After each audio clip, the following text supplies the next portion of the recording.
Directing, I guess, the actors is my first time knowing how do you say, like, transcend or like kind of communicate emotion to them, how I would like it to be represented. I also like feeling, there's been a few scenes that we've done where I like feeling like the character. It was the running scene, it was the first day of production where Miranda's running down the street and she's super distressed. I was pretty much preparing with her, so as I was watching her on film, I had like felt the same way that she did, although she was the one acting. None of these characters are exactly happy. They're going through upsetting moments in their life, and I think that's the most difficult for all of us, especially the actors, especially Miranda, to feel those emotions. No me faltes al respeto. What the fuck, Mom? ¿Tú crees que no me duele? Pero tengo que ver a tu padre por última vez.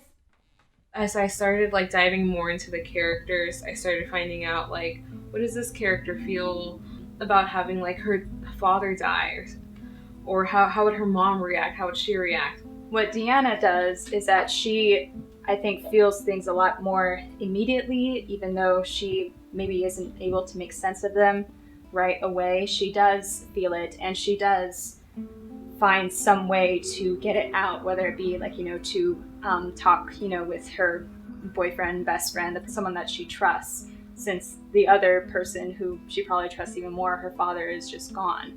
And so she always finds someone to support her. And I feel like maybe that's even one of her faults, is that she maybe doesn't know how to fully support herself, because she's still in that process as a teenager, trying to find herself and figure out what her strengths are and what all she can handle. And so I think that really ties into how lost she becomes as well, how she sort of feels like she's spiraling.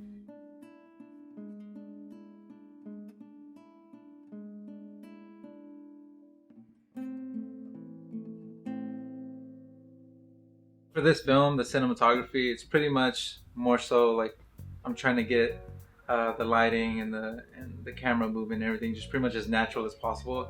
There's no real like aesthetic as far as like anything I was trying to like dive deep into, like nothing like really like dimly lit or any sort of like crazy like expressionistic style or anything. It was pretty much just straightforward, like shoot it how it would probably look in real life.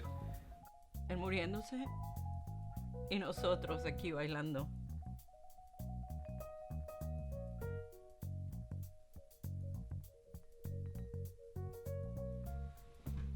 Kind of trying to light and mimic like even the quinceañera scene, like I would actually visualize and see like an actual quinceañera being lit. Like I didn't want to do anything too different from the norm, so. Felicidades a la quinceañera más hermosa del mundo. Estoy seguro que hoy te ves como una princesa. When I first wrote it, I mainly just began the story because I always wanted to see a quinceañera on film. I personally love quinceañeras. I think they're a really beautiful part of our culture. Having experienced one myself, I could really relate to it, and I just thought it would be really cool to see it on film. I think the quinceañera scene was difficult in the way that we have to shoot and plan for it, because one of the hardest part about filmmaking, especially student films, is gathering extras. And on top of that, Chicano film, Latino, Mexican-American film, it's even more difficult to gather extras just because we want to round for quinceañera scene Latino people, brown people, but it's difficult because there's not enough support in that area or people who care enough. It was so hard getting like the encouraging people to come, telling everyone over and over again, getting to the right groups. Like we talked to the UNT's Hispanic Society, and that brought in a lot of youth groups. Amazingly, we got a lot of Christina's family to come, which was a huge help. It's really just like the support from the people around us that we weren't really expecting, but we're really glad that we got. And it was a matter of just, creating an actual quinceañera is basically what we were doing.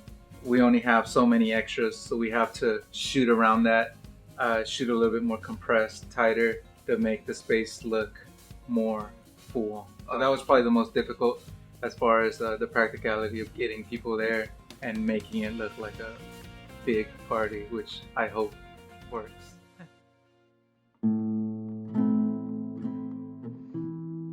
It wasn't hard because I have a 20-year-old boy. You know, I was always wishing to have a daughter, but I was always like dreaming to have a quinceañera for my daughter because I really didn't have a big quinceañera party. I really enjoy, being a mother, especially with it was a chemistry between Diana and me. Diana, las cosas están difíciles. But it's health. Ya párale. Como quisiera tener tu edad. Yo nunca tuve mis 15. I have, things that I ask myself, like, am I like, selfish person? Like, am I one of those girls who secretly wants attention on me? The answer is no, because the quince, it was like being married to myself. That's what it is. Like, there was the tiered cake, there was, family and friends, and they made me spin for a long time. I asked the director, Christina, I was like, what do you want me to do? She says, go in the middle. Okay. And so it was surreal, extremely surreal. Even though I felt so out of my own skin, I did get into it at times. So yeah, no, I had never experienced that. And honestly, I think I'm still learning as far as culturally what a quince means to a girl, to her family, to her mother. And that's one of the other things that I'm learning. It definitely is equally interesting of an experience.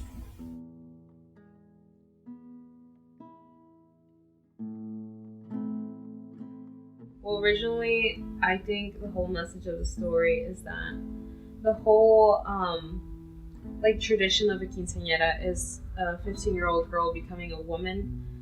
And what I really wanted to say in this film is that she is growing up, and she is definitely dealing with adult themes like death and having to leave home and moving away from the people that she loves and where she's grown up. But at the end of the day, she's still a 15-year-old girl, and I personally don't think at the age of 15 you're like a full adult. You might be experiencing that in your life, but I still think you need the support of others who care for you.